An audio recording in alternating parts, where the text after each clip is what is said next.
Brought to you by Techno Camon 30 series.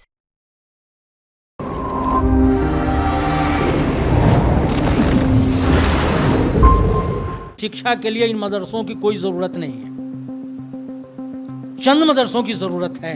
लेकिन क्या क्या मदरसों में मजहबी शिक्षा ही दी जाती है? क्या वहाँ पर इस तरह का पाठ्यक्रम नहीं होता जो स्कूल्स में होता है? 100 मदरसा में पढ़ने वाले बच्चों से आप पढ़वा के देखें, वो अरबी में कुरान को पढ़ तो सकता है, समझ नहीं सकता है। मदरसों में जहाँ मैं गई एक दो मदरसे में, तो वहाँ भी जो परिस्थिति है वो ये रही कि ज़्यादा जो शिक्षा है वो धार्मिक शिक्षा दी जा रही थी। मैंने वहाँ के बच्चों से बात की तो उनका ये था कि हम ये पढ़ाई करके मौलवी बनेंगे, यानी उनको ये नहीं था इंजीनियर डॉक्टर या किसी तरह की स्किल आएगी।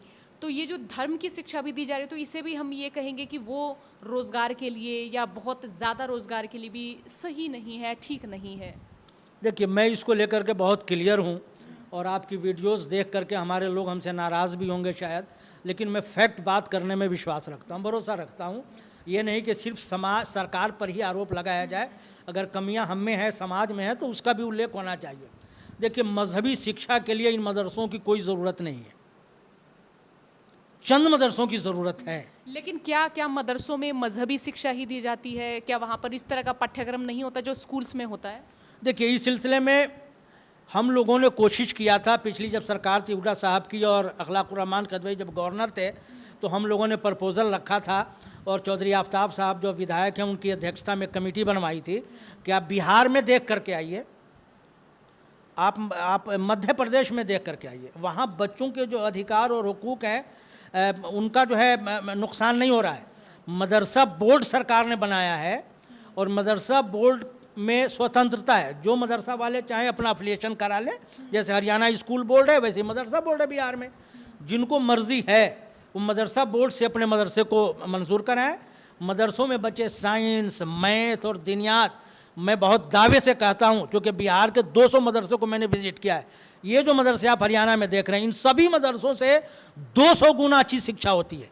धर्म की शिक्षा की मैं बात करता हूँ, धर्म की शिक्षा भी होती है, अच्छी अंग्रेज़ी भी होती है, अच्छा वो बच्चे ज्योग्राफी भी पढ़ते हैं, साइंस भी पढ़ते हैं। इसी देश की बात है, बाहर का देश थोड़ी है बिहार और मध्य प्रदेश।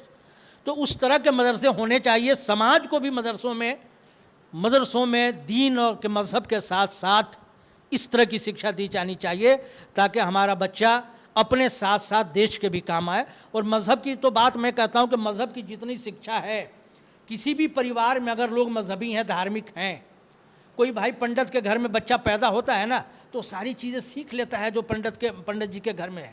एक घर में मुसलमान के घर में पैदा होने वाला तमाम धार्मिक चीज़ें वो सीख लेता है जो इस जीवन में ज़रूरत है। घर के अंदर जब वो घर के अंदर सीख लेता है तो बहुत ज़्यादा जो है, मुझे नहीं लगता है कि मदरसों की ज़रूरत है कि जहाँ बच्चों को जो है। और मदरसों की हालत ये है फिर भी कि आप जहाँ से हो के आई हैं कई जगह, कि जैसे हमारी मज़हब की किताब कुरान है, मैं आपको कहता हूँ एज ए पत्रकार, आप किसी साथी को लेके जाएं और 100 मदरसा में पढ़ने वाले बच्चों से आप पढ़वा के देखें, वो अरबी में कुरान को पढ़ तो सकता है, समझ नहीं सकता है, समझ ही नहीं सकता है। क्योंकि दीन की भी तालीम के नाम पे धोखा है। मैं कहता हूँ मज़हब की तालीम के नाम पर धोखा है। मैं स्कूल कॉलेज में पढ़ा हूँ, आप लाओ अरबी की बड़ी बड़ी किताबें मैं पढ़ता हूँ। मैंने तो उतना समय नहीं दिया है। यहाँ मेरा बेटा खड़ा है, कॉलेज में पढ़ता है, अरबी का ज्ञाता है, अरबी जानता है, केरल में पढ़ता है, उच्च शिक्षा लेता है, धर्म की शिक्षा के बारे में बड़े बड़े लोगों से अच्छा जानता है।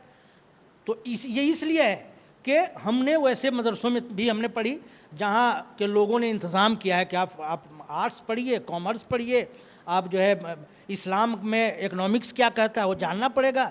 इस्लाम में सिर्फ ये नमाज रोज़ा ही नहीं है, इस्लाम में तो सारी चीज़ें हैं कि दुनिया की जितने जीने के तरीक़े हैं। इस्लाम एक दीन है और दीन कहते हैं तरीक़े ज़िंदगी को, जीने का तरीक़ा है। तो हर चीज़ पे बात करता है, खेती के बारे में, खेती में पट्टा देने के बारे में, आपको जो है शिक्षा के बारे में, कितनी शिक्षा लेनी है उसके बारे में समझ देता है। तो मदरसों को मजहबी तालीम के साथ साथ वक्त के ज़रूरत के मुताबिक तालीम देनी चाहिए।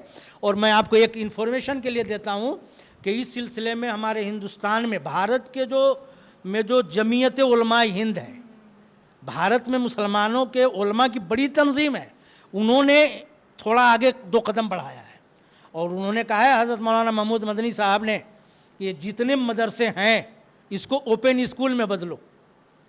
यानी यहाँ कम से कम स्कूलों की शिक्षा हो। और हमारे यहाँ जामिया मस्जिद है, वहाँ के बच्चे 10वीं की तैयारी कर रहे हैं, वहाँ हमारे नूह में मदरसे हैं, सब जमीयत उलमा ने इंतज़ाम किया है, वहीं से पढ़ाई होती है अब, और बच्चों को तैयार किया जा रहा है। कुछ मदरसे इसमें तैयार हुए हैं, उनको जमीयत उलमा की तरफ से उनको वहीं से क्लास लिया जाता है, और मज़हब के साथ साथ उसको जो ज़रूरत है देश की, उन बच्चों को हिंदी की, अंग्रेज़ी की, और जितनी जानकारी की ज़रूरत है, आसमान के बारे में जानने की, ज़मीन के बारे में जानने की, मौसम के बारे में जानने की, सियासत और राजनीति के बारे में, तो जमीयत उलमा ने इनिशिएटिव लिया है। हज़रत मौलाना महमूद मदनी साहब ने, उन्होंने शुरुआत की है। उन्होंने अपने ऑफिस में एक स्पेशल अधिकारी रखा है कि पूरे देश के मदरसों को जोड़ो और वहाँ नेशनल ओपन से उन बच्चों का एग्ज़ाम कराया जाए। इसकी शुरुआत अब हुई है, जो बहुत अच्छा कदम है।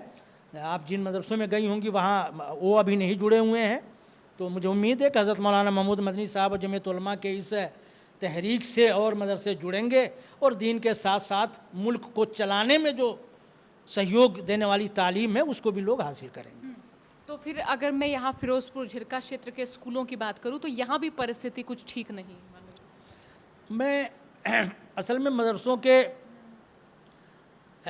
की स्थिति ठीक नहीं है, बिल्कुल आप सही कह रहे हैं। स्कूलों की भी, हाँ, स्कूलों की भी ठीक नहीं है।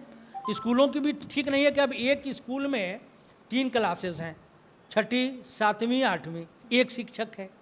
कैसे स्थिति सुधर सकती है? जबकि जब 6ठी और 7वीं और 8वीं में जाते हैं तो साइंस टीचर अलग होते हैं, और सोशल साइंस के टीचर अलग होते हैं, मैथ के टीचर अलग होते हैं। अब है ही नहीं, तो स्थिति तो ख़राब रहेगी, स्थिति तो बहुत दयनीय है।